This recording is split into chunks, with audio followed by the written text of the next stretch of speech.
How do you fix ineligible for verification? We are in a fresh new business manager I'm setting up for a client. So simply, what are you going to do to get the button for verification? You go to Accounts, Apps, Add, create new app ID. We're going to create an app that's going to unlock the process of the business manager verification.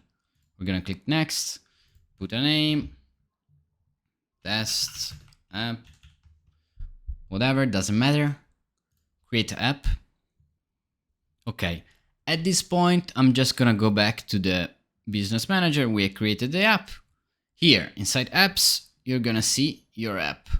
Now, you go down to Security Center, and here you go. I'm gonna put a video for the business manager verification process, a few tips, a few reasons why you should do it.